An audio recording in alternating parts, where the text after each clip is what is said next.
I have spent 2 days in Saudi Arabia on an official tour. I've held several meetings. I have met senior Saudi government officials, including my counterpart, the Minister of Foreign Affairs, His Highness Faisal bin Farhan Al Saud. I've also met the Vice Minister for Labour, His Excellency Dr. Abdullah Nasser Abtain. I have also met and spent hours listening to Kenyans living and working in Saudi Arabia. I've also met babies of Kenyan mothers. My meetings with the Kingdom of Saudi Arabia and the Saudi Arabian government have centered on our bilateral issues based on our great relationship we have with the Kingdom of Saudi Arabia. We have agreed to work together as a team as we push our international agendas. We have requested the support of the Kingdom of Saudi Arabia as we tackle the drought situation facing our country due to the effects of climate change.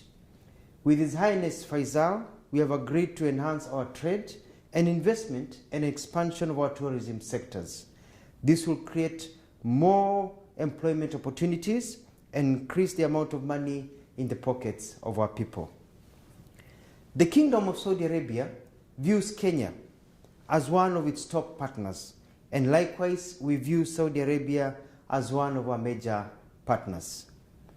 On the issue of immigrant labor, we have come up with concrete proposals that will make it easier and better for Kenyans to relate and work in Saudi Arabia where they are high in demand. We have held, engaged, discussed very comprehensively on these issues facing Kenyan workers in Saudi Arabia. Listening to the victims, the agents, Kenyan government officials and Saudi government officials, it is very clear to me that the problems that Kenyans are facing in Saudi Arabia actually do not start here, but start at home. The system is flawed and corrupt, and unless fixed, nothing will change. There is massive corruption in the way Kenyans are prepared to come to be domestic workers in Saudi Arabia. This is a major concern for all of us. This is a major concern for all of us, including the government of Saudi Arabia. We have to break the cartels and streamline the agencies, some of which are owned by prominent Kenyans. We have agreed to work on a modality to get Kenyan labor agencies to have offices here in Saudi Arabia so as to deal with issues concerning their clients, that is the Kenyans they bring here. We will, in collaboration with the Saudi government, flush out illegal agencies and blacklist agencies that do not perform as per the law. The rights of all workers, as enshrined by the laws of Saudi Arabia and Kenya, will be enforced. Kenyans will be protected, regardless of where they work. To this end, and as an immediate and short-term venture, we are issuing new procedures to be followed before we give clearance for Kenyans to travel as domestic workers to any country. Kenyan immigration officers will also not allow Kenyans to travel out of Kenya to Saudi Arabia as domestic workers without fulfilling the set requirements. This will start on Monday, 7th of November, 2022.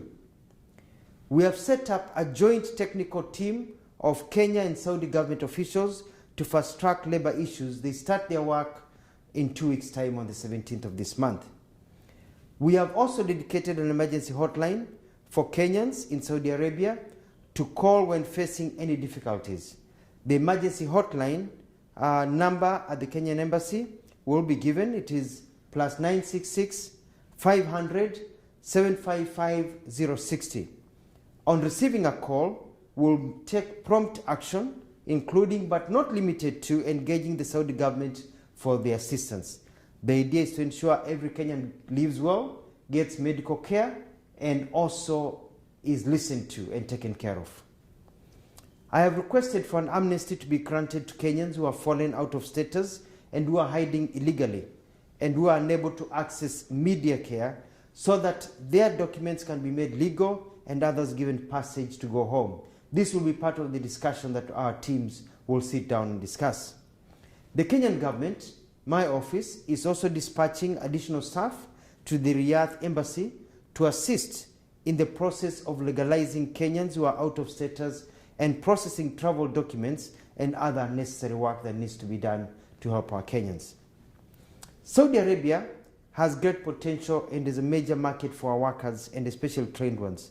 Kenyans here working, apart from the domestic ones, the other ones working in other areas, appear to be very happy. I've met many, they are happy, they are well paid, they're sitting pretty, and they're making a lot of money.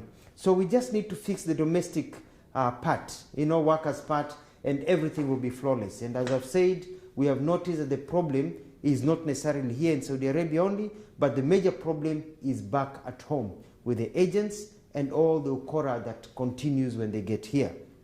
We have requested for an increase of quotas to allow Kenyans. We have many Kenyans who are graduates in hospitality, engineering, nurses, doctors, people in all fields, accounting, to be allowed to come to work here. And they have said they need Kenyan labor. So I'm asking Kenyans, be prepared. You'll be coming here as professionals to work here and make a lot of money so that you can also help yourselves and your families. I thank the Kenyans I've met.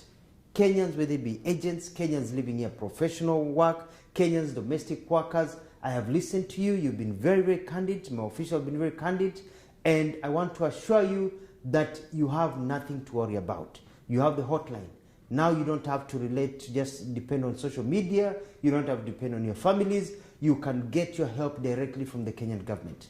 The Saudi Arabian government has said that they are shocked by the reports that they have seen, and they are going to work hand in hand with us to ensure that the things that we see reported do not appear ever again.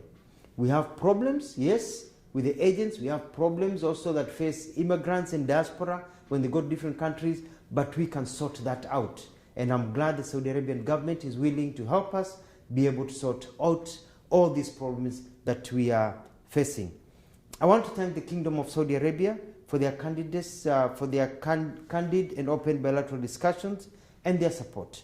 I thank them for according Kenyans this great opportunity to work, and I'm confident with the new engagement we will achieve much more. I'd like to repeat and say that we have agreed on many things. One, provision of medical care to Kenyans.